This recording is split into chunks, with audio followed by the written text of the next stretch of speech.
If you're on the front lines, you already know that safety is part of every single thing you do.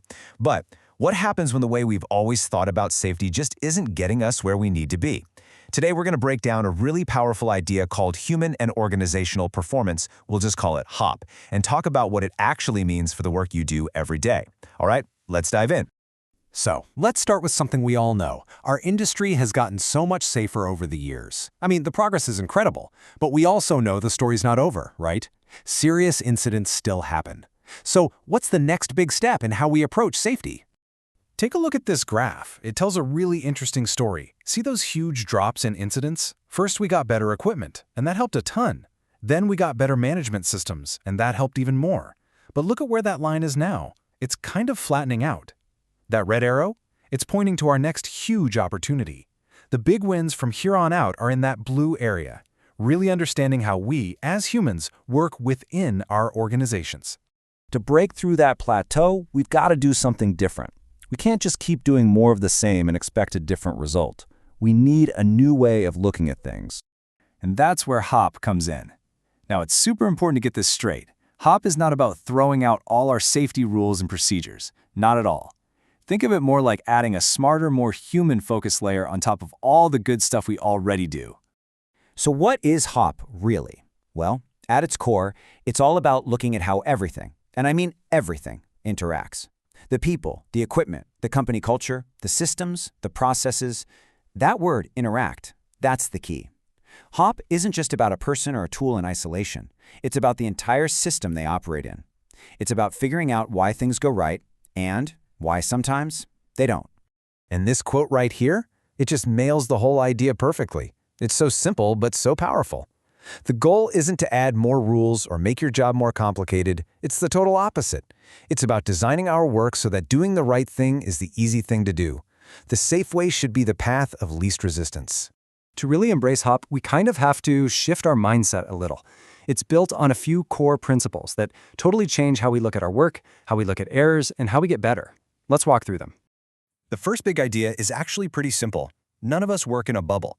The organization around you, the tools you're handed, the procedures you have to follow, the pressures you're under, all of that has a huge impact on the choices you make from moment to moment.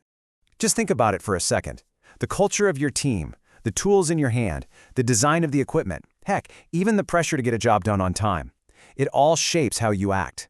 And if the system has weak spots, like a confusing procedure or a tool that's a pain to use, it basically sets people up for error. And yeah, procedures are critical, but let's be honest, they can't possibly predict every single real-world situation you're going to face out there. So just take a second and think.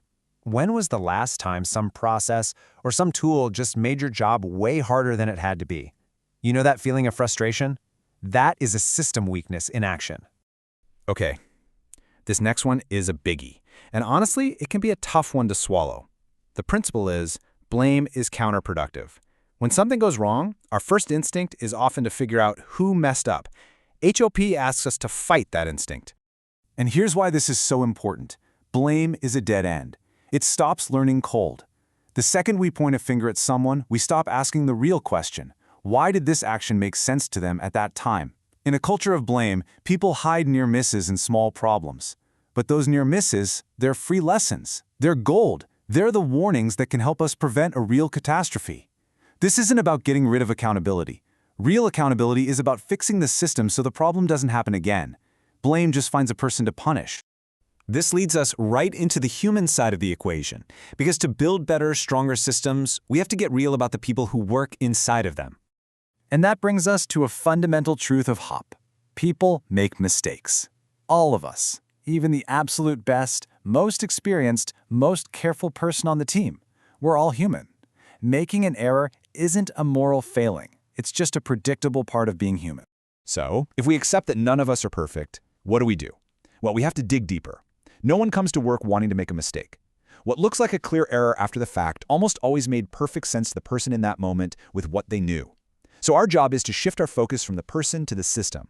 The goal isn't to create perfect workers, because that's impossible. The goal is to build a safety net, to design systems that are so tough they can actually handle a human error and still fail safely. I bet you can think of one. A time when someone messed up, but the system saved the day. Maybe it was a guardrail, a specific checklist item that caught something, or an alarm that sounded just in time. That's an error-tolerant system doing its job. That's the safety net working. So what does all this mean for you, on the job, day in and day out? Well, this is where HOP stops being a theory and becomes something we all do. And you are the most important part of it. Every single one of us shapes the culture just by how we react to things. Think about it. When a coworker mentions a near miss or a close call, what's your reaction? Do you encourage them to talk about it so we can learn, or does the conversation shut down? Every reaction we have sends a message. It either builds trust and learning, or it builds fear and silence. This comparison here on the screen shows that shift perfectly. The old way's first question is always, who did it? But the HOP way asks, what happened? Then, how did the events occur? And then, this is the most important one, how can we make it easier to get this job done right next time? See the difference? We've shifted from investigating a person to understanding the work itself. And that brings us to the final and maybe the most critical principle of them all. All of this, every other idea we've talked about, is about doing one thing, learning and improving, all the time. Not just after something goes wrong, but every single day. So how do we do that? It's actually pretty straightforward. We talk to the real experts, the people who do the work. You are the source of the best solutions, period. It also means we need to study our successes just as much as our failures. Why did that job go so smoothly? Let's figure that out and do more of it.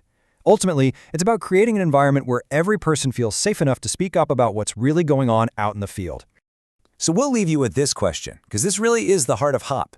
Ask yourself, ask your team, what does it really take to do our job safely and successfully, day in and day out? Because when we all start answering that question honestly, that's when we can build the kinds of systems that help everyone succeed. Thanks for watching.